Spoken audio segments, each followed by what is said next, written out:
today we are going to start with chapter number 4, Granny's Fabulous Kitchen. तो यहाँ पर दादी माँ की fabulous kitchen के about इस chapter में read करेंगे. So student, let's start with the chapter.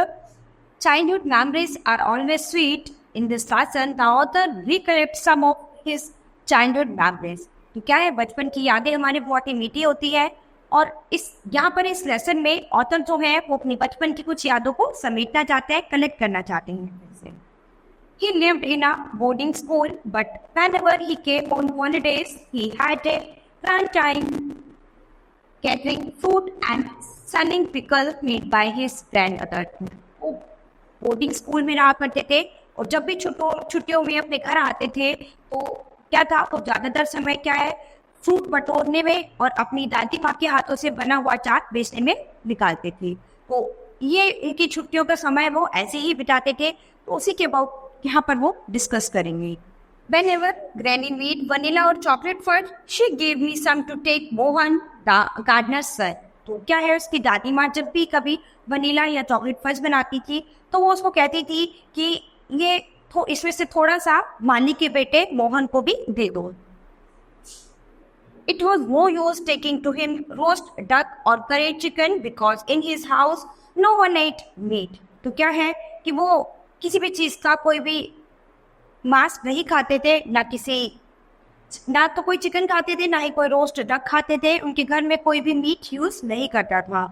But Mohan like sweets, gulab jamun, rasgullas, jalebis which were made with lots of milk and lots of sugar. लेकिन मोहन को मीठे में गुलाब जामुन, रसगुल्ला, जलेबी ये सब पसंद थी जो कि दूध से और बहुत सारे मीठे से बनी हुई होती थी.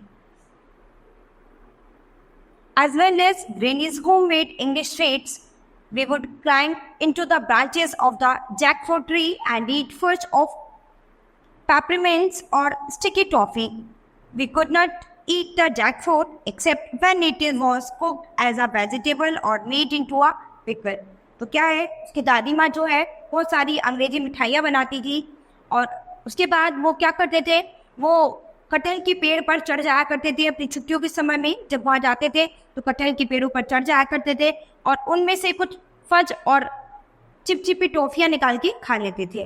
वो बस कटहल को नहीं खाते थे क्योंकि कटहल जो है सब्जी के लिए और अचार के लिए इस्तेमाल किया जाता है. But the tree itself was wonderful for climbing and some wonderful creatures lived in it, squirrels and fruit bats and a pair of green parrots. तो क्या है, जब भी वो पेड़ पर चढ़ते थे तो उन्हें बहुत सारे ऐसे अद्भुत दृश्य दिखाई देते थे. बहुत सारी चील उनकी दोस्त बन गई थी और क्या था, बहुत सारे चमगादड़ और बहुत सारे हरे तोते उनको वहां देखने को मिलते थे. The squirrels were friendly and soon got into the habit of eating from her hands. They too were fond of Granny's chocolate fudge. तो क्या है, वहाँ पर जो स्पैरल्स होती थी, चिड़िया वगैरह जो होती थी, उनको क्या था, वो उनकी दोस्त, बहुत अच्छी दोस्त बन गई थी और उनको क्या था, ऑथर के हाथ से खाना अच्छा लगने लगा था. तो वो जब भी जाते थे उनको कुछ ना कुछ अपने हाथों पर रखकर खिलाते थे. तो यहाँ पर जो उसकी दादी माँ थी उनके लिए चॉकलेट फज बनाया करती थी उनको खिलाने के लिए. One young squirrel would even explore my pockets to see I was keeping anything away from him. तो क्या था, उसमें से एक स्क्वायरल तो ऐसी थी जो मेरी पॉकेट क्या थी, सर्च करती रहती थी, देखती थी कि मेरे पॉकेट में मैं क्या लाया उसके खाने के लिए. Mohan and I could climb almost any tree in the garden and if granny was looking for us. तो क्या है, मोहन और मैं ज़्यादातर सभी गार्डन के सभी पेड़ों पे चढ़ जाया करते थे और जब भी दादी माँ हमें देखती थी तो वो वही उन पेड़ों के बीच में हमें देख लेती थी. She would call from the front veranda and then from the pantry, all the side of the houses and finally from her bathroom window on the other side of the house. जब भी उनको हमें बुलाना होता था तो वरांडे में से या फिर अपने घर की पैंट्री में से या फिर अपने बाथरूम की खिड़कियों में से वो हमें पुकारती थी अपने घर से. तो क्या है, जब भी उनको बुलाना होता था तो वो कहीं से भी उनको पुकारती थी, आवाज़ लगाने लगती थी. There were trees on all sides and it was impossible to tell which one we were in until we answered her call sometimes crazy would give us away by barking peanut और tree. तो क्या है, वो पेड़ के चारों तरफ जो थे उन पे छुप जाते थे। जब भी उनकी दादी माँ बुलाती थी तो क्या था, वो छुप जाते थे, और जब भी उनकी दादी माँ बुलाती थी तो वो आते नहीं थे, और वहीं से दूर से आंसर कर देते थे। जब उनकी दादी माँ पुकारती थी कि ठीक है माँ रहे, और वहीं पर छुप जाया करते थे। और कभी कभी क्या था कि जब वो पेड़ पर चढ़े होते थे तो नीचे से क्रेजी डॉग जो था, क्रेजी नाम का एक डॉग था जो उन पर भौंकता था, जिसकी वजह से उनकी दादी माँ को पता चल जाता था कि वो इस पेड़ पर है। अब इतने सारे पेड़ों में वो किस पे है तो उसकी दादी माँ को नहीं पता चलता था। तो क्या था, जो उनका डॉग था क्रेजी, वो क्या था, उसी पेड़ के नीचे भौंकने लग जाता था, जिस पेड़ के नीचे वो, जिस पेड़ पर वो होते थे उसी पेड़ के नीचे वो डॉग जो था वो भौंकने लगता था। When there was fruit to be picked, Mohan did the picking. The mangoes and lychees came into season during the summer when I was away at boarding school, so I couldn't help him with the fruit gathering. क्या था कि वो बहुत सारे fruit pick करता था, मोहन जो था बहुत सारे फल तोड़ता था। मैंगोज, लीचीज जो गर्मियों के मौसम के फल थे वो उनको तोड़ता था, और जब कभी भी वो बोर्डिंग स्कूल से मैं घर आता था तो क्या था, मैं उसकी हेल्प करता था इन फ्रूट्स को तोड़ने में, फ्रूट्स को इकट्ठा करने में मैं मोहन की मदद करता था। The papayas were in season during winter, but you don't climb papaya trees. They are too slender and wobbly. तो क्या है, पपीता जो है वो अपने सीजन में यानी ठंड में ही हुआ करता है। तो क्या है, पपीते के पेड़ पर चढ़ा नहीं जाता। पपीता अगर तोड़ना होता है तो वो उसके पेड़ पर नहीं चढ़ते थे। क्यों? क्योंकि उसकी जो शाखाएं, वो पपीते का पेड़ जो होता है वो बहुत ही पतला होता है। अगर आप उस पर चढ़ोगे सारे पपीते खराब हो जाएंगे, वो पेड़ टूट जाएगा। We knock the papaya down with a long pole and catch them before they hit the earth. तो क्या है, ये लोग क्या करते हैं, जो पपीते का पेड़ होता है उस पर डंडे की मदद से एक डंडा बांटते हैं जिससे कि पपीते वहां से टूटकर नीचे गिरते हैं। तो जमीन पर गिरने से पहले वो उनको कैच कर लेते हैं जिससे कि वो खराब ना हो। तो क्या है, वो पेड़ इतना पतला होता है, इतना हल्का होता है कि उस पेड़ पर चढ़ना बहुत ही इम्पॉसिबल है। तो उस पेड़ पर चढ़ा नहीं जाता। तो पपीते के पेड़ पर क्या करते हैं, वो एक डंडे की मदद से क्या करते हैं, उन पपीतों पर पंच करते हैं, ऊपर उनको तोड़ते हैं डंडे की मदद से, और जैसे ही वो टूट जाते हैं तो उनको जमीन पर गिरने से पहले ही कैच कर लेते हैं। Mohan also had granny with the pickling. She was justly famous for her pickles. तो क्या है, मोहन जो है वो भी दादी माँ की अचार बनाने में मदद करता था, और बहुत ही जल्दी मेरी दादी माँ अपने अचार के लिए फेमस हो गई थी। Green mangoes pickled in oil were always popular. तो उनका जो क्या था, हरे मैंगो ऑयल में बना हुआ, उस ऑयल में बने हुए वो हरे आम का अचार जो था उनका बहुत ही ज़्यादा अच्छा हुआ करता था। So was her hot lime pickle, and she was equally good at picking turnips, carrots, cauliflowers, chilies, and other fruits and vegetables. और इनके अलावा वो और भी बहुत अच्छे अच्छे अचार डालती थी, शलगम का, गाजर का, गोभी का, मिर्च का, और बहुत सारे फ्रूट्स और वेजिटेबल्स का वो अचार डाला करती थी। She could pickle almost anything from nostril seed to jackfruit. तो वो कटहल का भी अचार डाला करती थी। Uncle K didn't care for pickles, so I was always urging Granny to make more of them. My own preference was sweet chutneys and sauces, but I ate pickles too, even the very hot ones. तो क्या है, uncle केन जो है वो कभी भी उनके अचार की केयर नहीं करते थे, और हमेशा जो है वो क्या थे, अपनी दादी माँ की वो कभी मदद नहीं करते थे। और यहाँ पर ऑथर कहते हैं कि मैं तो हमेशा मीठी चटनी और सॉस ही पसंद किया करता था, लेकिन मुझे अचार भी पसंद था, मैं उस गरम अचार को भी पसंद करता था। One winter, when Granny's funds were low, Mohan and I went from house to house selling pickles for her. In spite of all the pickles and pets she fed, Granny's was not rich. तो क्या था, एक दिन सर्दी की शाम में जब उसकी दादी माँ का फंड बहुत ही कम था, उनके पास बहुत कम पैसे थे, तो मोहन और मैं जो थे घर घर उनके बनाए हुए अचार को बेचने के लिए गए। और उसके बाद जैसे ही हम लोगों के पास गए तो लोगों को उनका अचार बहुत ही पसंद आया, और धीरे धीरे उनकी दादी माँ जो थी इससे रिच हो गई, अमीर हो गई। The house had come to her from grandmother, but there was not much money in the bank. तो क्या था, उनकी दादी माँ के पास अपना घर भी नहीं था, और क्या था, उनके पास बैंक में ज़्यादा पैसे भी नहीं थे। The The mango crop brought in a fair amount every year and there was a small pension from the railways. तो क्या था? But there was no other income. And now that I come to think of it, all those wonderful meals consisted of only one course followed by a sweet dish. It was Granny's cooking that turned a meal into a feast.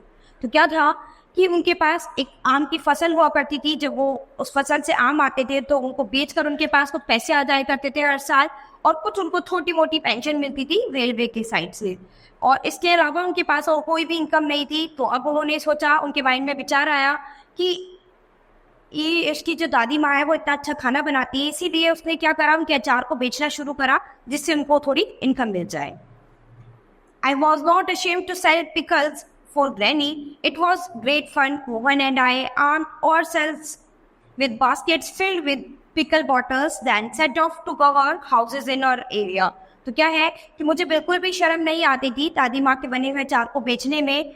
मुझे बहुत ही मज़ा आता था। मोहन और मैं जब कभी भी वो बास्केट लेकर जाते थे जिसमें अचार की बोतलें रखी हुई थी, अचार की बोतलों से भरा हुआ था वो, और हम घर घर हर एरिया में घर घर उनको बेचने जाया करते थे। तो मुझे बहुत मज़ा आता था ये सब करने में।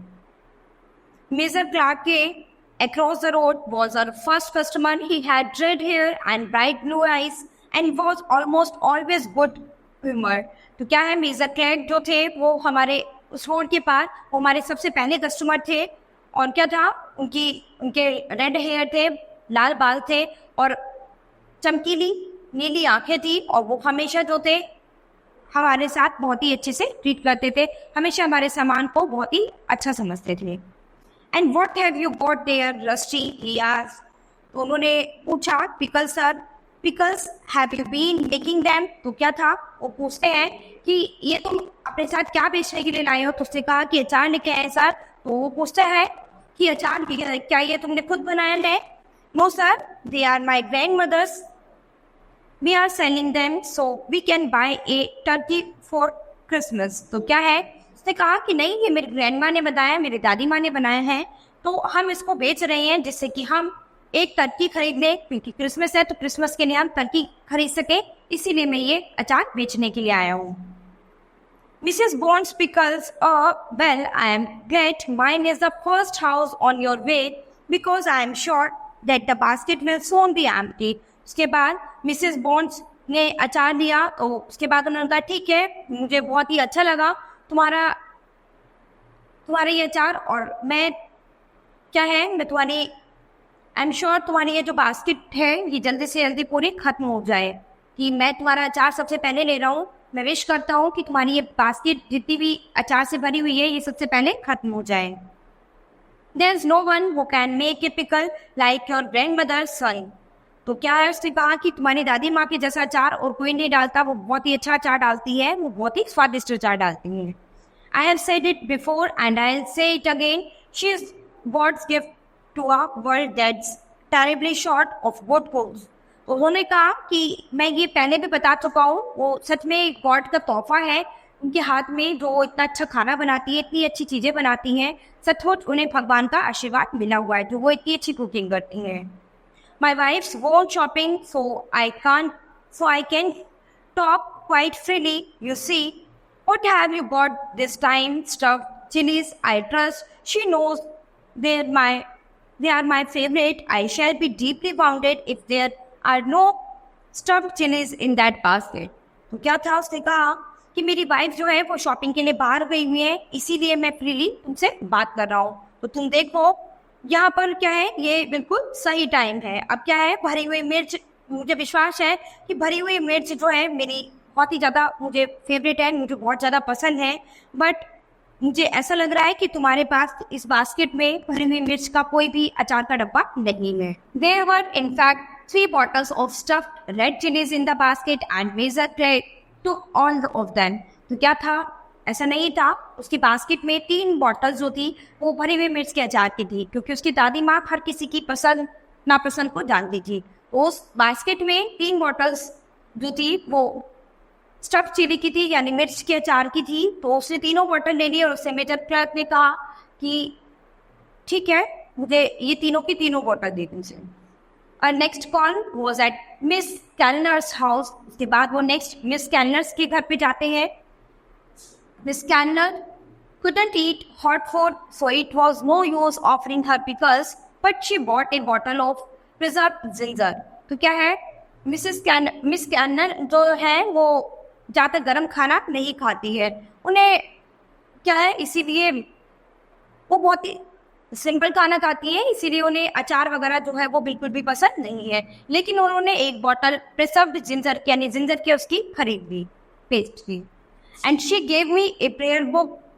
Whenever I went to see her, she gave me a prayer book and it was always the same. तो क्या है, जब भी मैं उनको ये बॉटल देने जाता हूँ तो वो मुझे एक प्रार्थना बुक दे देती है, और जब कभी भी मैं उनके पास जाता हूँ तो वो हर बार मुझे एक प्रार्थना बुक देती है जो कि हमेशा सेम मिलती है। Further down the road, Dr. Datta, who was in charge of the hospital, bought several bottles of lime pickles, saying it was good for his liver. तो क्या है, इसके बाद वो दूसरी रोड पर जाते हैं, रोड के नीचे जाते हैं, तो वहाँ पर एक हॉस्पिटल में डॉक्टर दत्त होते हैं जो बहुत सारी बॉटल्स अचार के उससे खरीदते हैं, और वो बोलते हैं कि ये जो अचार मैं तुमसे खरीद रहा हूँ ये लिवर के लिए बहुत ही अच्छा है। And mister Hari, who owned a garage at the end of the road and sold all the latest cars, bought 2 bottles of pickled onion and begged us to bring him another 2 the following month. तो क्या है, उसके बाद वो mister हरी वो एक garage के मालिक होते हैं जिनके पास बहुत सारी कार बेचने के लिए, खरीदने के लिए आती हैं, जो बहुत सारी कारों को का लेना देना करते रहते हैं। उन्होंने भी 2 बोतल्स प्याज के अचार की खरीदी, और उसके बाद उन्होंने कहा कि इसके बाद भी जब भी कभी तुम अचार लेकर आओ हर बार तो मुझे तुम ये अचार के बॉटल जरूर देकर जाना। By the time we got home, the basket would usually be empty and Granny's retrieved by 20 or 30 rupees enough in those days for a turkey. तो क्या है, अब इस समय अब वो अपने घर आ जाते हैं और बास्केट जो है वो ऑलमोस्ट पूरी खाली हो जाती है, और दादी माँ जो है वो अमीर हो जाती है क्योंकि उनके पास 20 से 30 रुपए उनको मिल जाते हैं। तो उस समय में, उन दिनों में टर्की में इतने पैसे बहुत हुआ करते थे। आज के समय में ये पैसे बहुत नहीं है, लेकिन उस समय में टर्की में इतने पैसे बहुत हुआ करते हैं। Uncle Ken stayed for Christmas and ate most of the turkey. तो क्या है, अंकल केन जो है वही क्रिसमस पर ठहरे हैं और क्या है, कुछ टर्की खाते हैं। It's high time you found a job, said granny to uncle Ken one day. तो एक दिन दादी माँ तो है अंकल केन से कहती हैं कि तुम कोई जॉब क्यों नहीं ढूंढ लेते। There are no jobs in Dehra, complained Uncle Ken. तो अंकल केन ने कंप्लेन की कि यहाँ पर देहरा में कोई भी जॉब नहीं है। How can you tell? You have never looked for one. तो उसकी दादी माँ कहती है कि जब तुम देखोगे तभी तुम ये मुझे क्या कैसे कह सकते हो, जब तुमने कोई जॉब सर्च ही नहीं करी तो तुम ये बात कैसे बोल सकते हो। And anyway, you don't have to stay here forever. Your sister Emily is headmistress of a school in Lucknow. You could go to her. She said before that she was ready to put you in charge of the dormitory. तो क्या है, से कहा कि अब तुम यहाँ पर ऐसे कब तक ऐसे खाली बैठे रहोगे।